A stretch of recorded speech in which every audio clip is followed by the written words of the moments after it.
here to discuss the president's first 2 months in office and the overall trajectory of the Trump administration is EduNeret.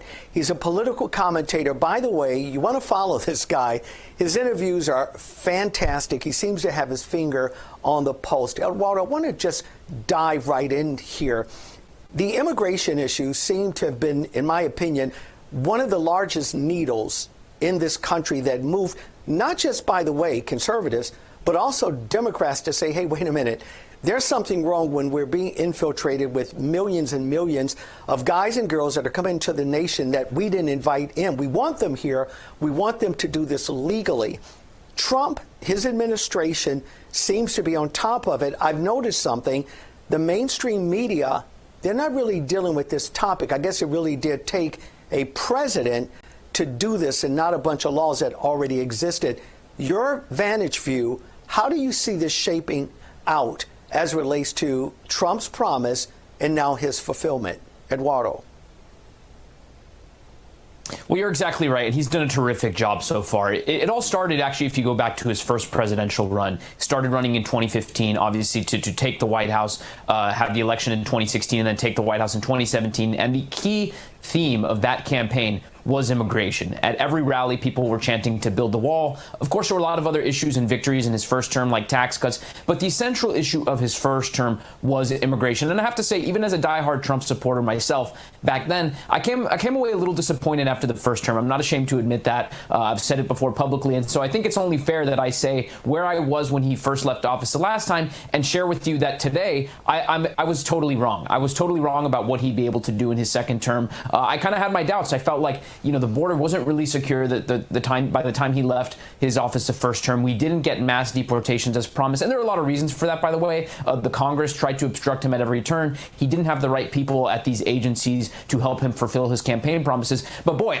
I got to say, I couldn't be more wrong. We're only 60 days in, and Trump has proved me, and I think a lot of other individuals out there, both on the left and the right, that he is here to do what he said he was going to do. He is doing it, and he's not going to be slowing down. On immigration specifically, I think we can see in his first 60 days in office, border crossings are down some 90%. I mean, at the peak in Biden's days in office, you had thousands and thousands of people at the border every single day. I think one of the higher numbers we've seen under Trump so far is maybe there was like a dozen or 2 dozen, something like that. So it's not even in the hundreds. It's in the tens and the 20s and things like that. So he's done a great job there. Tom Homan is doing a good job in terms of fulfilling these mass deportations. But I can tell you there are little speed bumps ahead that I'm hoping President Trump and the Congress will be able to take care of. Number one, dealing with these judges who look to obstruct every single attempt at deportations. And I was just on this network yesterday talking about the fact that we cannot become a country. We're about to become one if we're not there already. But we can't be a country where you have 30 million illegal immigrants and every single one of them gets to go before a judge. I mean, we saw that under Biden. The Biden administration was giving these illegal immigrants notices to appear. That is a notice that they have to go before a judge to hear their immigration case. And they were getting notices to appear 8, 9, 10 years into the future. There are notices to appear being handed out last year that were come to a court date in 2033. So it's totally insane when you consider the fact that these people don't even follow our laws to begin with. And then we're going to be the dumb country that actually thinks they're going to show up to a court hearing in the future. So I'm hoping President Trump and the Congress can address that. And of course, these deportation numbers, it's good that they've targeted the criminals so far. But if we want to get anywhere near reversing what was done under Biden, the Congress is going to have to give President Trump billions and billions of dollars for ICE, for the Department of Homeland Security. And so now all eyes are on them. We are approaching the budget and reconciliation time in the House and the Senate, and we need these Republicans to deliver. And if they don't, I know a lot of MAGA Republicans who feel very comfortable now that Trump is in office. They don't feel like they have to watch the news every single day because they know there's someone smart in charge. But we cannot let up. Everyone needs to hold the feet to the fire of these Republicans in Congress, and they have to deliver here, because if they don't deliver Trump the funding on the issue of immigration, he is limited in what he is able to do. So that, to me, is what I'm looking at over the next 30, 60 days here. Well, Eduardo, with the bill that just was signed very, very recently, those funds were actually allocated. So that's good. So with that, let me juxtapose a different question, because you bring up, in my opinion, an excellent observation. let's go now to Mike Johnson. He's over our congressional leaders here in Congress. Again, we have a majority, as slim as it may be. We still have that majority, and you and I know how this works.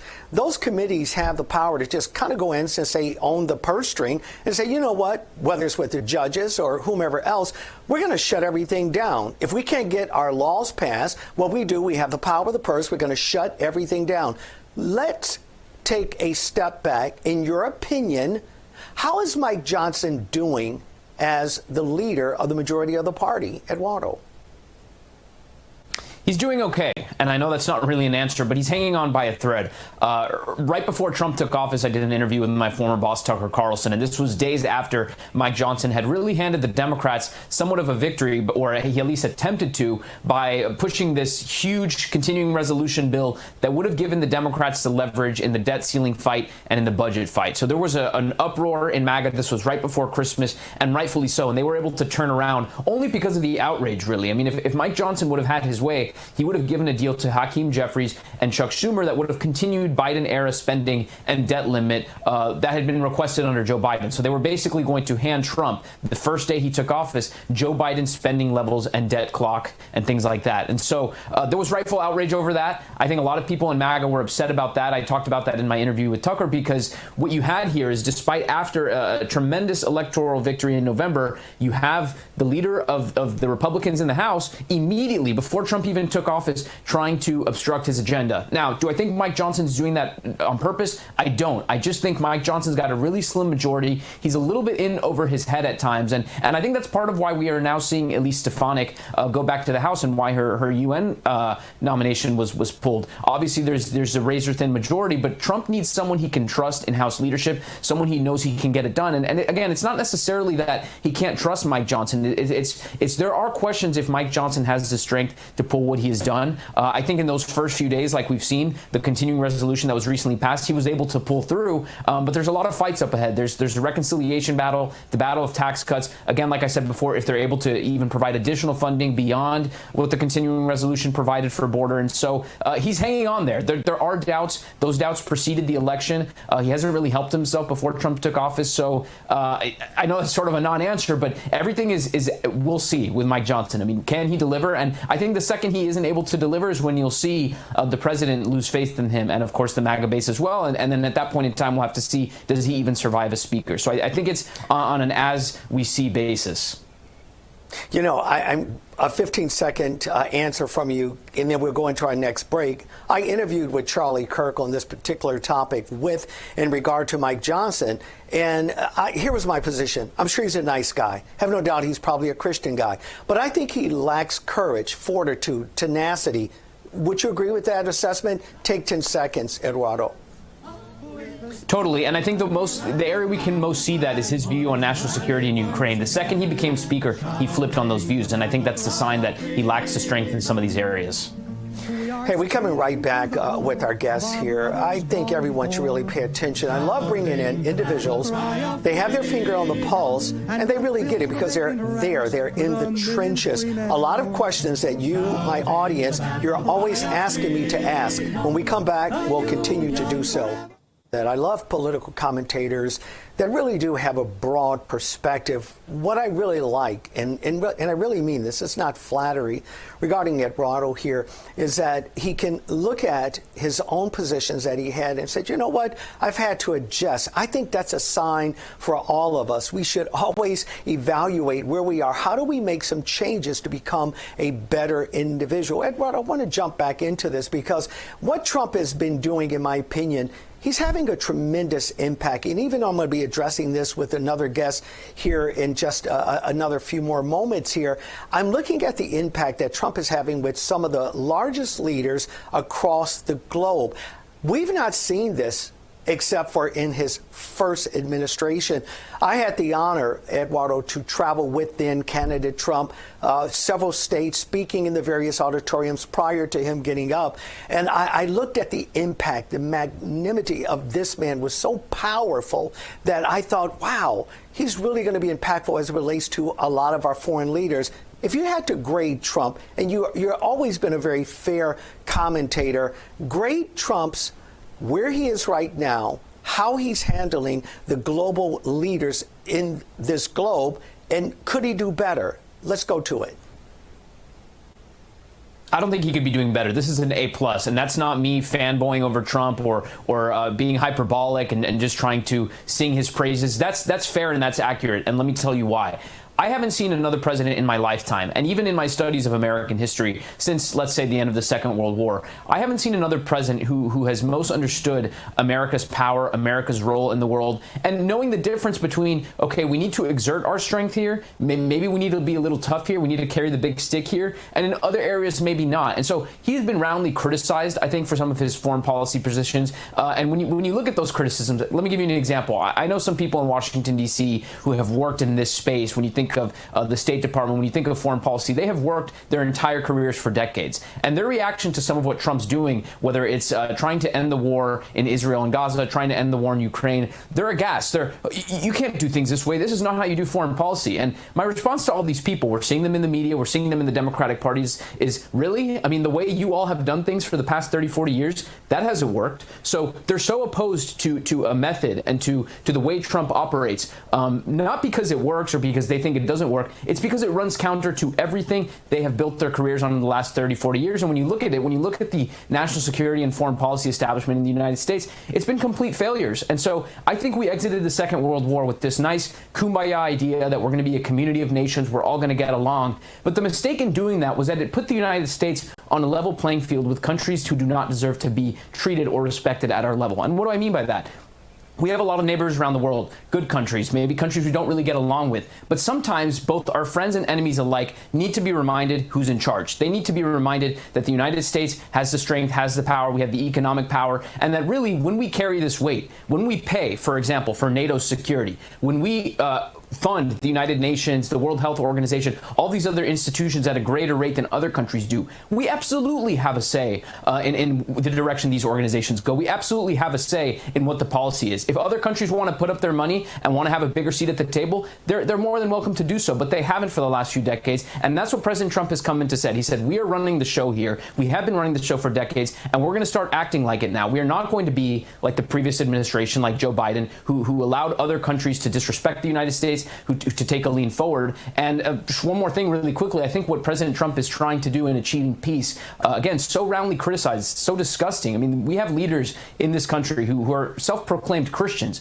who are fine with the continuing slaughtering of boys in Ukraine, as an example. They're fine with promoting war in the Middle East. And here we have a President Trump, who they've accused of being immoral. They accuse him of not even being Christian. But he's coming into this situation and saying, can we stop the bloodshed, please? And so it's astounding for me to see that something so simple as peace, something that used to be celebrated around the world, can we not have war, is being so roundly criticized. And I really hope President Trump will be able to succeed in these efforts. If he does, he will easily go down as one of the greatest presidents in American history. No, I agree, and I don't say that because I'm a supporter of Trump. Again, everyone knows that, I traveled with this then candidate Trump from state to state to state to state, auditorium after auditorium, and I can tell you, everything this man has said he's tried to do, he's doing. I was one of the groups, by the way, that met with him in New York prior to him becoming the president back in '46 there. The reality of it is, he's taken a more Christian ethos as it relates to principles, policies, than those who have proclaimed, quote, this real out-of-the-box experience of Christianity. By the way, Donald Trump has confessed to those that often write and say, well, he's not a Christian. Well, I've been in his presence where he has acknowledged God, Christ, as his salvation. With that being said, I want to take this argument in dialogue from the public. I want to put this on you. I look at some of the demographics that he took a real big bite out of, not just black, brown communities. He had a real big bite in this last election, November, where he took a swatch out of young voters. I want you to talk about that for a minute. Is our generation now catching this new generation, 18 to 25-year-olders? Are they really grasping what's going on, not just economically, educationally, etc., illegal immigration? Your opinion, are they getting the bigger picture, and what else can Trump do to make sure that they grab that idea? Eduardo. It's very simple, and I want to point it out because there's also the danger that the next elections the Democrats could flip the table with young voters. So it's not a sure thing that young voters will continue to remain conservative, but here's why they voted for Trump. There's a couple reasons. Number one, economics. Most Americans, myself included, grew up in a time where our parents, if they simply tried to get a college education, if they worked hard, you were essentially guaranteed a better life than the one you grew up with. I think I'm the first generation who's growing up and seeing that may not necessarily be the case. In other words, we can go to college, we can get a good job, we can work hard, and we may not necessarily be guaranteed a better footing. We may be the same as where we started, we may be a little better, but you're not going to achieve that American dream. You look at, since the 2008 recession, the cost of home ownership in this country, the fact that home ownership rates are declining for people in my generation. You look at Americans around the age of 30, what the home ownership rate was for them several decades ago versus 30-year-olds now. They're just not able to afford homes in major cities. The cost of goods, groceries, inflation. And so I think you have a lot of Americans seeing that, saying, wait a minute, maybe my parents voted Democrat, maybe I thought I liked Democrats, maybe I go through the school system and I'm told how wonderful Democrats are, but if this is all the Democrat Party is able to get us, and now I'm not even guaranteed the promise of the American dream, being able to afford a home, what is the point of all this? And I think at the same time, they're benefited in the fact, or Trump benefits in the fact that he's a businessman. He had an amazing economy right before COVID. Unfortunately, that derailed some of his gains. But I think they look at that and they say, well, I remember things being pretty good under Trump. Here's a guy who understands my concerns. Here's a guy who understands my problems and wants to paint a better future. I'm going to vote for that guy. So that's certainly one aspect of it. I think you look at the other things, too, particularly as it comes to young men. Over the last several decades, as these young men have gone through the high school, the college education system, they're now operating in a space where men are told that they're the source of all problems, right? You have the radical feminist movement on college campuses saying that men are responsible for keeping this group down, that group down, they're oppressors. White men have controlled everything in this country for decades and decades. And after a while, if you continue to demonize a certain group, if you continue to claim that a group is the source of all the problems, you could probably expect to lose that group's voter support. So I think that's been an element of it, too. The Democrat Party and the woke language, the victimhood culture that they have created has become so toxic to young Americans, specifically young men. They are tired of it. I think we saw a little bit of that on display on the campaign trail, Trump speaking out to younger men through these podcast circles. And so the future is very bright for the Republican Party if they can keep that messaging. If they can keep this demographic, young Americans, under their wing for the next several decades, the future is theirs. The question is, will they be able to do so, especially after Trump leaves the White House? No, I do. I concur with that. I had one of the guys from Rasmussen on just several weeks ago, and we were crunching some of the numbers, and we looked at it. And he really echoed exactly what you just said, and that is the issue of keeping these things alive. How does the Trump administration make sure that messaging, Eduardo, is really out there for this next generation? Why? Because in just a year from now, we're going to be having some more congressional elections that are going to be coming up. How do they take that language and make sure that their messaging is proper to make sure that they harness that particular group? That way we can continue with this ebb and flow to make sure that this country really is great. I'll give you the last word on that. Well, the messaging is easy. The messaging is jobs, taxes, opportunity, home ownership.